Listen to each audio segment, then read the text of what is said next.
Society building ಕಟ್ಟಬೇಕಾಗಿತ್ತು. ಈ society building ಒಂದು 2 ವರ್ಷ 3, 4, 5 ವರ್ಷದಿಂದನೇ DCC ಬ್ಯಾಂಕಲ್ಲಿ ಲೋನ್ ಸ್ಯಾಂಕ್ಷನ್ ಮಾಡಿಸ್ಕೊಂಡ್ವಿ. ಆ ಲೋನ್ ಸ್ಯಾಂಕ್ಷನ್ ಆದಮೇಲೆ ಇಲ್ಲಿ ಸೈಟ್ ಪಾಯ ಹಾಕಕ್ಕೆ ಬಂದ್ವಿ.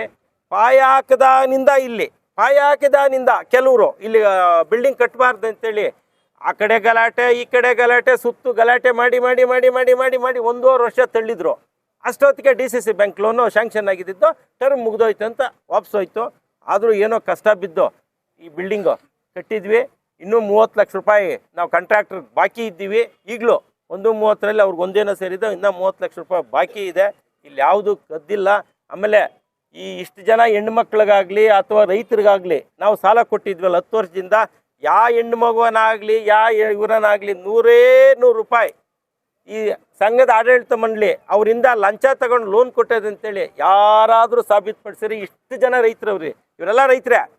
ಇಲ್ಲಿ ಯಾರನ್ನ ಬೇಕಾದ್ರೂ ಕೇಳ್ಬೋದು, ಯಾರಿಂದಾದರೂ 100 ರೂಪಾಯಿ ನಾವು ಲಂಚ ತಗೊಂಡಿದ್ವಾ ಅಥವಾ ಅವ್ರಿಗೆ ತೊಂದರೆ ಕೊಟ್ಟಿದ್ವಿ ಅಂತ.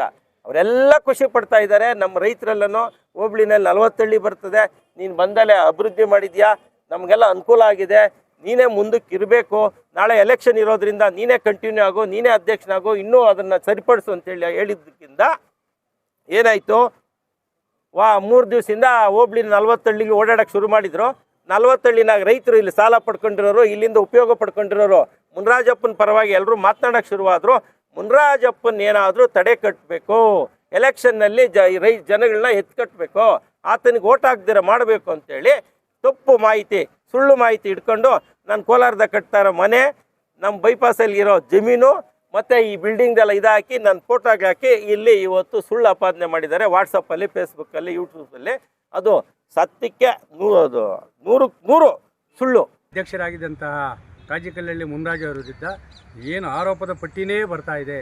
ಬ್ಯಾಂಕಿನಲ್ಲಿ ಸಂಪೂರ್ಣವಾಗಿ ಹಣವನ್ನು ದುರುಪಯೋಗ ಮಾಡಿಸ್ಕೊಂಡಿದ್ದಾರೆ, ನಕಲಿ ಸ್ತ್ರೀಶಕ್ತಿ ಸಂಘಗಳನ್ನು ಸೃಷ್ಟಿ ಮಾಡಿದ್ದಾರೆ, ಕೋಟ್ಯಾಂತರ ರೂಪಾಯಿ ಅವ್ಯವಹಾರ ಆಗಿದೆ ಅಂತೇಳಿ ಒಂದು ಬಣ ಆರೋಪ ಮಾಡಿದರೆ, ಇವತ್ತು ಅವ್ರು ಹೇಳ್ತಾರೆ ಇಲ್ಲೇನೂ ಆಗಿಲ್ಲ. 40 ಹಳ್ಳಿಯಲ್ಲಿ ರೈತರು ಷೇರುದಾರರು ಪ್ರಾಮಾಣಿಕವಾಗಿ ನನ್ನ ಬಗ್ಗೆ ನನಗೆ ಈ ಬಾರಿಯನ್ನು ಮತ ಚಲಾಯಿಸಬೇಕಂತೇಳಿ ನನ್ನ ಬಗ್ಗೆ ಇದು ಮಾಡಿದ್ರೆ ಅಪಪ್ರಚಾರ ಮಾಡ್ತಾ ಇದ್ದಾರೆ ಅಂತೇಳಿ ಒಂದು ಕಡೆ ಆರೋಪ ಮಾಡ್ತಾ ಇದ್ದಾರೆ. ಯಾರಪ್ಪನ ಸತ್ತು ಅಲ್ಲ, ಈ ಸಹಕಾರ ಸೊಸೈಟಿ ಅನ್ನೋದು ರೈತರ, ಕೂಲಿ ಕಾರ್ಮಿಕರ, ಮಹಿಳೆಯರಿಗೆ ಸ್ವಾಭಿಮಾನದ ಕೊಟ್ಟಿರುವಂತಹ ಈ ಒಂದು ಸೊಸೈಟಿಯ ಈ ಅವ್ಯವಹಾರ ನಡೆದಿದೆಯಾ ಇಲ್ಲ. ನೀವು ನಿಮ್ಮ ಸ್ವಂತ ಆಸ್ತಿನ ಮಾರಾಟ ಮಾಡಿ ಆ ಮಾರಾಟದಲ್ಲಿರೋ ಬಂದ ಹಣನ ಇವತ್ತು ಚುನಾವಣೆಗೆ ನಡೆಸ್ತಾ ಇದ್ದೀರಾ, ಷೇರುದಾರರಿಗೆ ಕೊಡ್ತಾ ಇದ್ದೀರಾ. ಇದು ಬಹಿರಂಗಪಡಿಸ್ರಿ. ನರಸಾಪುರ ಸೊಸೈಟಿಯಲ್ಲಿ ಏನು ಅವ್ಯವಹಾರ ನಡೆದಿಲ್ಲ ಅಂತ ಹೇಳಿದ್ರೆ ನೀವು ಪ್ರವಾಸನೂ ಕರ್ಕೊಂಡು ಹೋಗ್ತಾ ಇಲ್ಲ, ನೀವು ಪ್ರೆಸ್ ಮೀಟು ಮಾಡ್ತಾ ಇಲ್ಲ, ಪ್ರಾಮಾಣಿಕವಾಗಿ ಕೆಲಸ ಮಾಡ್ತಾ ಇದ್ರಿ.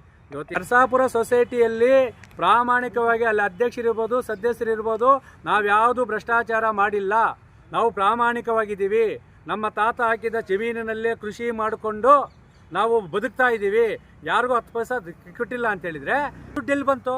ಸೊಸೈಟಿದಲ್ವಾ? ಬ್ಯಾಂಕಲ್ಲಿ ಏನು ನಡೆದಿದೆ, ಸೊಸೈಟಿಗಳಲ್ಲಿ ಏನು ನಡೆದಿದೆ, ಎಷ್ಟು ನಕಲಿ ಸ್ತ್ರೀಶಕ್ತಿ ಸಂಘಗಳಿದೆ, ಎಷ್ಟು ನಕಲಿ ಫೇಕು ಅಕೌಂಟ್ಗಳಿದೆ ಅಂತೇಳಿ ಎಲ್ರಿಗೂ ಗೊತ್ತಿರೋ ವಿಚಾರನೇ. ಆದರೆ ಕಾಣದ ಕೈಗಳು ಈ ಒಂದು ಸೊಸೈಟಿಗಳನ್ನು DCC ಬ್ಯಾಂಕ್ನ ಮುಚ್ಚುತ್ತಾ ಇದ್ದಾರೆ. ಅಷ್ಟು ಬಿಟ್ಟು ಇನ್ನೇನು ಆಗ್ತಾಯಿಲ್ಲ. ಬ್ಯಾಂಕ್ ಉಳಿಬೇಕಾದ್ರೆ ಪ್ರಾಮಾಣಿಕರಿರುವಾಗ ರೈತರು, ಸಾಲ ವಂಚಿತ ರೈತರು ಇವತ್ತು ಬೀದಿಗೆ ಬೀಳಬೇಕು. ನಾಳೆ ಚುನಾವಣೆಯಲ್ಲಿ ಬುದ್ಧಿ ಕಲಿಸಬೇಕು.